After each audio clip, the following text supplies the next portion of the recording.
मनसेचे मुंबईतले नेते गणेश चुक्कल त्यांच्या घरी असलेल्या पाळीव श्वानांमुळे चांगलेच अडचणीत आले।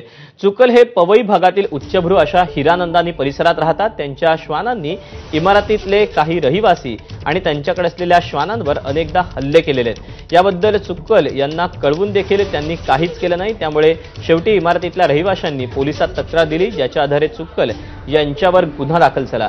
चुक्कल यांनी मात्र वेगळेच दावे केले आहेत। आपण या सोसायटीमध्ये एकटे मराठी आहोत, इथल्या नशेखोरी पाश्चात्य संस्कृतीला विरोध केल्यानं आपल्याला त्रास दिला जातोय, असा त्यांचा आरोप आहे। एकटाच मराठी असल्याने सगळ्या कॉस्मोपॉलिटन लोक आहेत आणि ते पाश्चात्य संस्कृतीचं भीमस्चं दर्शन ते लोक करतात। इथे ब्राऊन शुगर पासून ते चरस, गांजा या सगळ्याच प्रकारच्या नशिली पदार्थ या ठिकाणी येतात।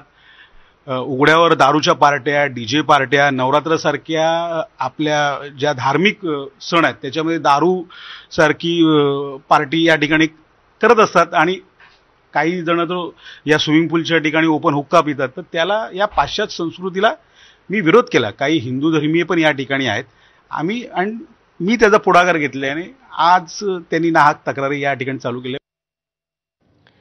आणि या बातम्यांसोबत बुलेटिनमध्ये वेळ झाली छोट्याशा ब्रेकची। अपडेट घेऊन लगेच परत येतोय। पाहत रहा एबीपी माझा।